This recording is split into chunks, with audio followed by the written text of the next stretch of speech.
Recently, I've been feeling more emotional than usually with everything I watch, observe, hear, and feel, and so I had all the consequent discomfort, but it also boosted my creativity.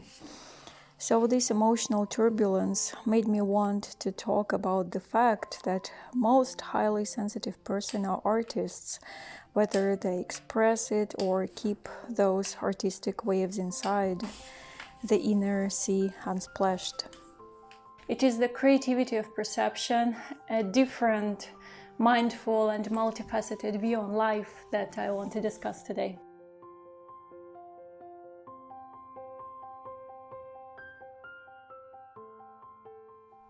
Hey my friends, I'm Anna. If you're new here, this is my channel about everything that is mindful, minimalist, and creative. And today we're sort of combining all these attributes in one. As you know, I'm trying to stay minimalist in everything that I can, but there is one sphere in my life, a very important one, that will never be minimalist in the most sterile meaning of this word. It's art and creativity. I will share with you some ideas about how to nurture them amidst the constant pressure to comply, conform, mingle, and dissolve. And I will also talk about some sources of my inspiration. We constantly get recommendations on how to gain financial stability, more success, more social recognition, but there is so little support for our inner creativity. And it is one of the most amazing gifts, art and creativity, that we humans are given.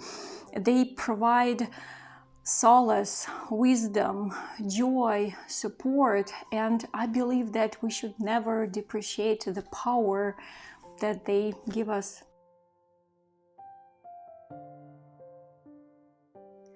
Declutter all your stereotypes about art. Everything can be art. Cooking, walking, observing, even breathing. Everything that we do or make can be art, and everyone is an artist, whether they have discovered that or not yet. We are often hesitant to try those universally acknowledged forms of art because we're afraid of being mocked at, of looking stupid, being inappropriate or clumsy. But you are a free being to try whatever you want. Well, I've tried a lot of things in my life. I even performed awfully embarrassing acts of singing and dancing in public. And I just realized it's not my thing due to obvious reasons. But writing and collaging, for example, are my things. When you stop caring about what other people will say, you get liberated in your creativity. So don't follow the stereotypes, don't take the beaten path, because art is something completely different.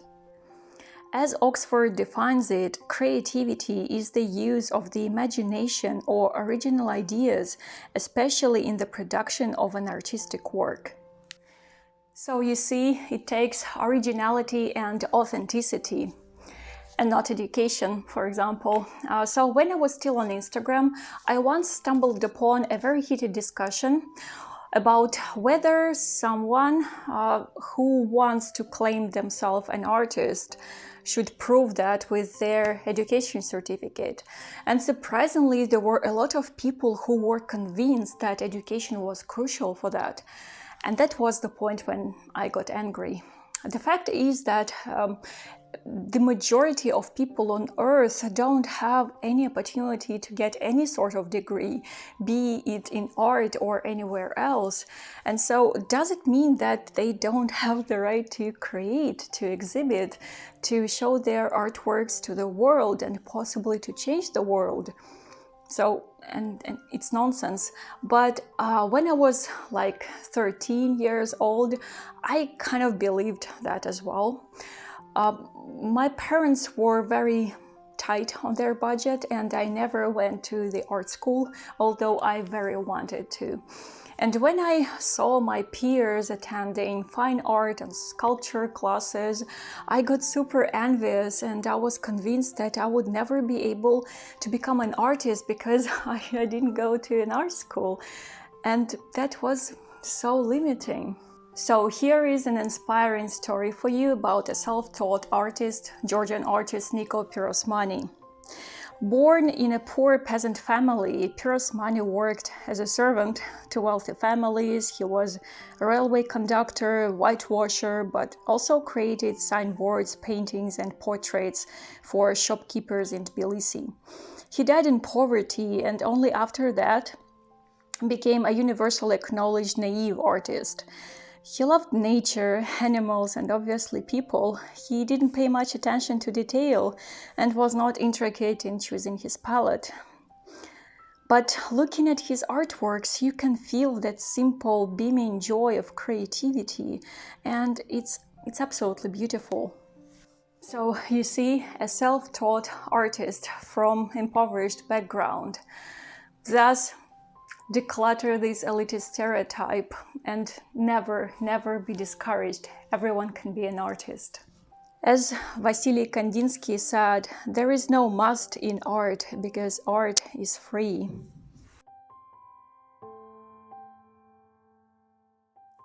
Poetry is somewhat of a minimalist form of literature. A line, a verse can contain as much meaning as a huge book. It's a compressed form of art, like a mix of verbal art and music with its rhythm and fluidity. And when you read poems, you kind of begin to feel that special beat inside that resonates with you and brings up the creativity.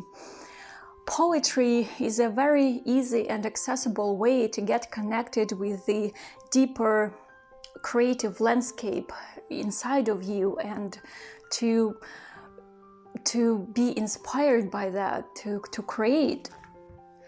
I love reading full-featured fiction or non-fiction books, but poetry is something absolutely different. Reading the right poem can change you forever. So choose the poetry that speaks to you the most. One of the most inspiring poets for me is a Soviet poet, Alexander Vvedensky. So he lived in the beginning of the 20th century. He was a Soviet poet, a huge experimenter, innovator, mystic, and a rebel. Destroyed by the Soviet system, his voice was saved to be heard.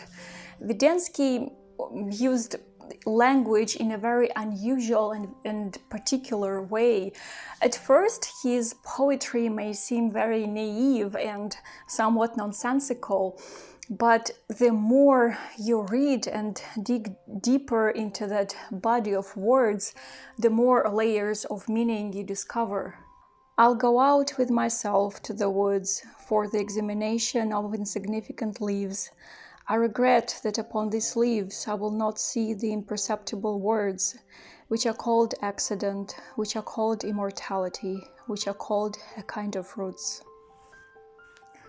I will leave the link here down in the description to a website with a brilliant translation of Vvedensky's best poem into English language. So if you are interested, check that out, and there's also some more information about that poet. Another facet of poetry being a source of inspiration for me is closely connected with Samuel Beckett, an Irish poet, novelist, playwright, who discovered a whole new author's identity of his in writing in French language. Beckett believed that creating in a language that is not your native kind of sets you free from the absorbed dogmas and rules and allows you to be absolutely liberated in terms of self-expression. He was one of the pillars of literature of absurdism, and his poems are a marvel to me, and they inspire me so much to create and also to write in a language that is not my mother tongue.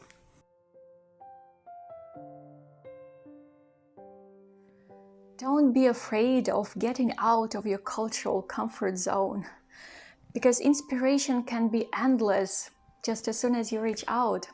One of the good things about my Soviet childhood was that I had access to tons of literature for children all over the world. Soviet publishing industry was very kind to kids, unlike to adults sometimes, and reading was hugely promoted. I grew up with Swedish Astrid Lindgren, Italian Gianni Rodari, Romanian Marta Kozmin, South African tales right by my side, and many others. And I'm so thankful that I had that sort of diversity, because it nurtured the inspiration that knows no borders. And it's not where minimalist principles work, because I believe that no source of inspiration is an excess as soon as it makes you want to create, even if you create just inside of you, in your mind. There is quite a controversial process going on, as far as I can notice, with the global openness and accessibility online. There is a growing process of isolationism, not only in political sense but cultural as well. And I don't know why. Maybe there is a fear that everything will be mixed up, minced, I don't know, made uniform, evened out, tasteless, and so on. But I personally believe that the more we embrace, the more cultures kind of intertwine, the more complex and beautiful our inner sight becomes.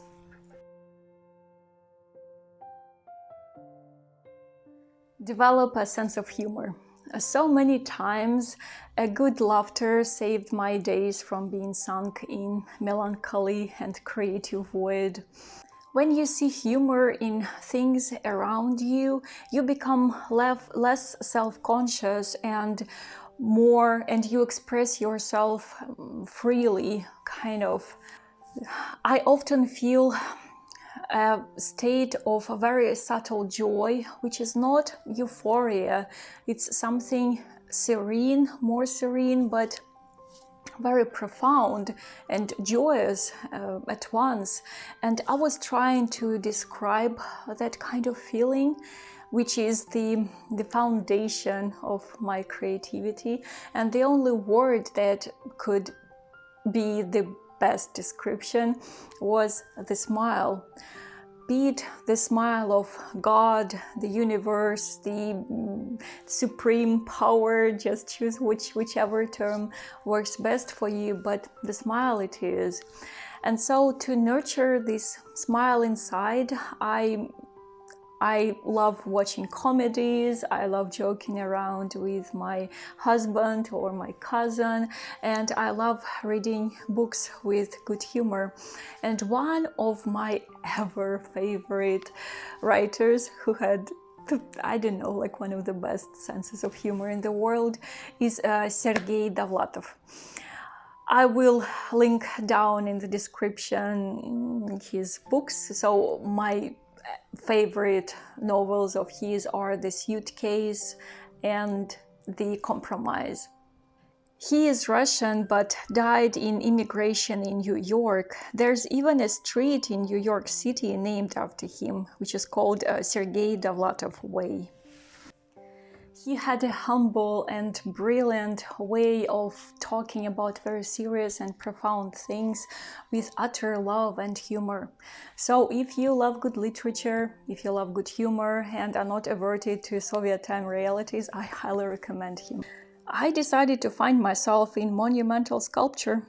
Alas, monumental sculpture is a very conservative genre. The cause is the monumentality itself. You can secretly write novels and symphonies, you can secretly experiment on canvas, but just try to hide a 12-foot high sculpture.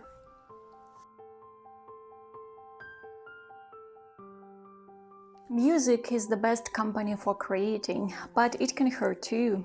I remember when I was in my high school and one of my friends gave me a CD with Bjork songs, and I couldn't listen to them. I knew they were beautiful, but I simply couldn't listen because that music kind of submerged me into some unknown depths that I was absolutely not ready for. And it's a very common thing for highly sensitive people.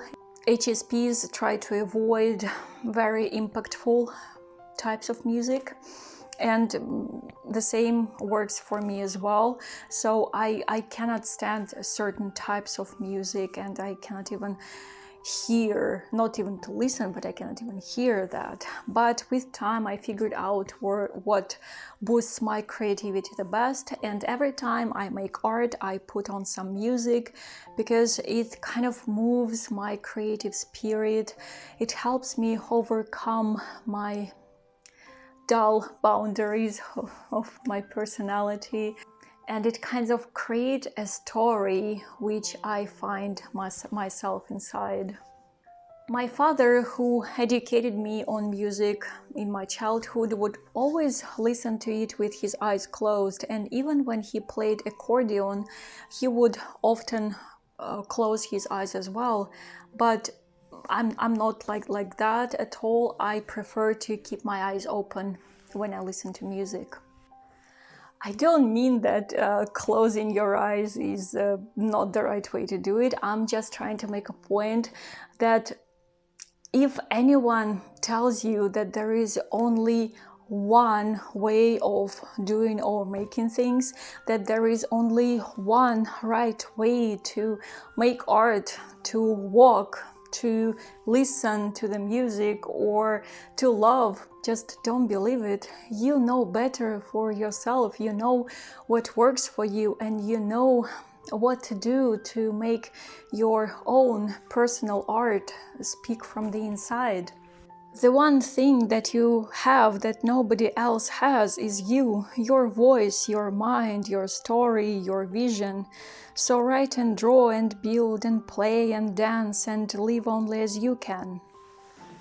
Art and creativity teach us transformation, that they are not about decluttering like most of minimalism dictates, nor they are an escape from the imperfect reality of samsara, but they are a pure act of transformation that is movement, that is impulse, that is meaning in itself.